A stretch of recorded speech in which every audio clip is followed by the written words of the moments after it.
Good morning, my brothers and sisters. Good morning, and welcome to another Good Morning Grief Devotion. It's Shabbat. Pastor Corral and Duncan Sr. So happy and excited to have this wonderful opportunity to lead you today in such a very special way in today's Good Morning Grief Devotion. Hey, this is the daily grief devotion that is strategically designed to help you to navigate through your grief one day at a time. What is grief? I'm so glad you asked. Grief, my brothers and sisters, it is the natural and normal response to loss, change, and transition that results in the expressions of feelings and emotions. Grief is what you feel on the inside. Mourning is how you express it on the outside. Therefore, we don't suppress it, but we express it. We don't ignore it, but we explore it. We don't conceal it, but we reveal it. We don't lock it up, but we let it out. And that's why we shout, good morning, good morning, good morning. Because morning is a good thing. I thank y'all for joining us on today. I'm so happy and excited to have this opportunity to lead you in a very special way. Make sure you like, share, tag somebody in this post. If you know somebody that's dealing with loss, change, and transition, somebody that will benefit from this grief devotion, tag them. It won't cost you a thing. It's free to tag somebody in this post. It's free to share, to let them know, yo, this may be beneficial. I know you're going through loss. This may be beneficial. I know you recently lost a loved one. This may be beneficial. I know you lost a loved one a while ago. This may be beneficial. It may not be. It might not be. It might be a waste of your time. I doubt it, but it might be a waste of your time. And so if you think this may be beneficial to somebody, make sure you like, share, tag somebody in this post. It may be a blessing to them. Today is day 223. We're going to talk about I don't judge people who can't support me. 223, I don't judge people who can't support me. It's going to be good. It's going to be quick. Y'all know we don't hold you long. Amen. But we will be strong. I don't judge people that can't support me. Check it out. Since our culture doesn't teach people how to be present to others in grief, I can't expect everyone in my inner circle of friends and family to be good grief supporters. Remember, our culture is anti-grief. Anti-grief in the aspect of we don't teach people about grief. We don't teach people how to support grief. Even in our career structures, people get 3 days off to mourn the loss of a loved one. We don't teach people how to support people and how to navigate through seasons of grief. People don't know how to deal with people that are grieving.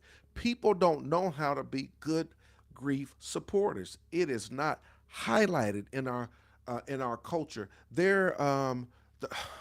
People are making attempts now, but there's not a lot of awareness. There's not a lot of education. It is, but it ain't, right? Because there are people out there that are doing great work, that are making great strides in this area, attempting to bring it to the forefront. But overall, as a culture, awareness and education and action when it comes to grief is slim to none. Therefore, a lot of people just don't know. Some of you have been wondering, like, how come friends, the people went ghost, or ain't heard from people, ain't seen people. There are some people that don't know how to respond to this type of situation. There are a lot of people that don't know what to do. They don't know what to do with the fact that you've lost a mother, a father, husband or wife, son or daughter. They don't know how to minister to you. They don't know. And I know you can say, just be present. And that's one of the best things you can do. But there are a lot of people that just don't know. There are a lot of people that are grief illiterate. They're grief ignorant. Ignorant is just the absence of knowledge. A lot of people just don't know. Our culture doesn't teach people how to be present to others in grief, right? So I can't expect everyone in my inner circle of friends and family to be good grief supporters. A lot of people don't know how to be present. So you can't have an expectation for everybody to be good grief supporters. What does that mean? How do I do that, right? I want to help you because there's some people you probably cut off, written off. There's some people you've been mad at, holding a grudge against. There's some people, I know when I go through who I could lean on to depend on. There's some people I just don't support me. You done went through this whole, you done went through this whole thing mad at people for not having the knowledge, awareness, or capacity to do what you needed them to do. So I want to help you. I want to try to put this in perspective. Some people have abandoned me, and others are giving me terrible advice. Oh, some people have abandoned you. Some people have given you terrible advice. They're ignoring me and even trying to shut me down or shame me from my normal and necessary grief.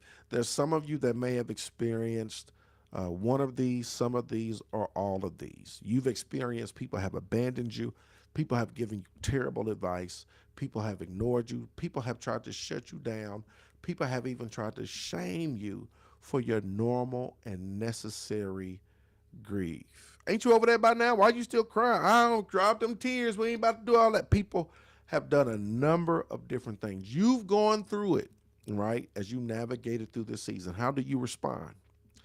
It's not really their fault.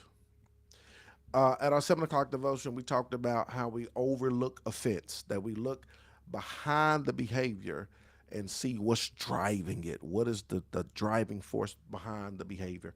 So many of us got to know, understand. If you look, check this out.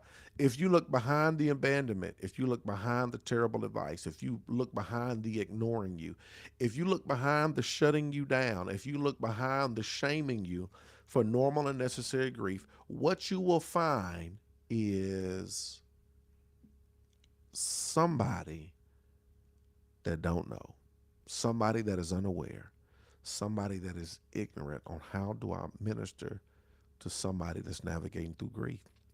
That's what you're gonna find, right? It might ain't no malicious, vicious intent. This that is somebody that just simply doesn't know or doesn't have a clue, right? So check this out. What do you do with that? Their behavior, but it's not really their fault. They're behaving as they were taught to behave. People bring their experiences, their past experiences, to present situations. People bring past experiences to present situations. And whether those past experiences were wrong, whether the present situation does not call for it, merited, or warranted, they bring past experiences to present situations, right? This happens all the time in church. Say, for instance, if you ushered at another church, so then you come to our church. Oh, I want to be on the usher board. Their only point of reference is what they experienced at the previous church. So if the previous church, if their ushers were nasty and mean, and they were rude, and they had attitudes, and they were stern, and they come over to ours, the culture may be totally different. But your only point of reference is what you've been exposed to. So you come over here thinking that we make Whoppers when we make Big Macs. Like this ain't Burger King, this is McDonald's. So we do Big Macs, we don't do Whoppers. They did Whoppers over there. We do Big Macs over here. That means the recipe is different. The process is different. The system is different. Everything is different. So you got to get acclimated to the culture, what's taking place over here.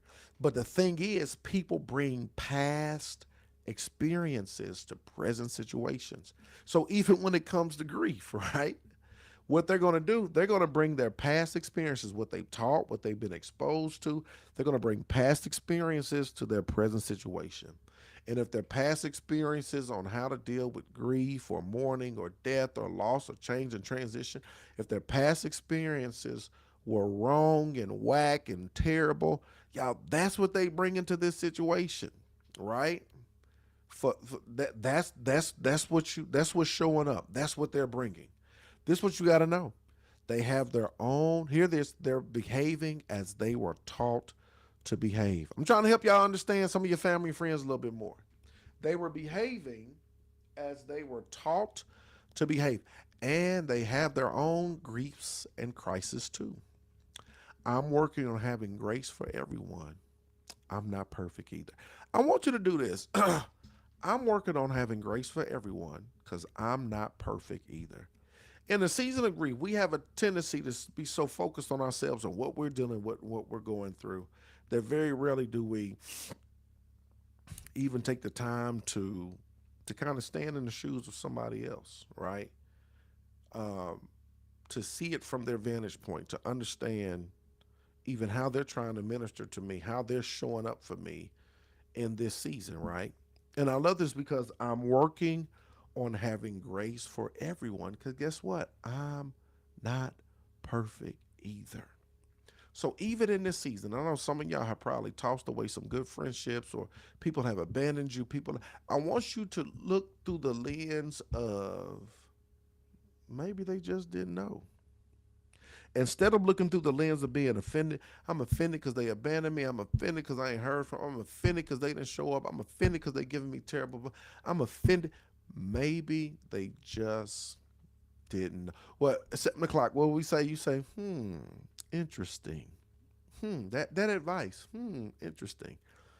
They haven't called me. Interesting. They're shaming me. Interesting. Maybe look behind the behavior. I love how the two devotions are tying together. And look at the force that's driving it. The force that may be driving it may be a lack of awareness. They just don't know, right? This is so very important for you to know and for you to consider. Here it is. Check this out. I'm working on having grace for everyone because I'm not perfect either. Work on having grace for others because guess what? Lord knows we need grace ourselves. Here's the final thought, and I'll take your questions. I don't judge. Instead, I remember that people are doing the best they know to do. I don't judge. Instead, I remember that people are doing the best they know to do. Today is day 223. This word is for you and for me. I don't judge people who can't support me. I want to hear it if you got them. Questions, comments.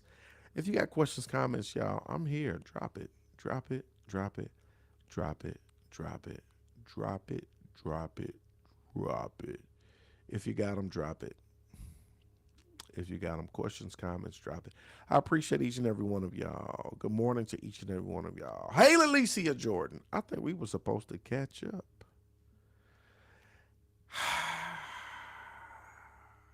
Good morning to everybody.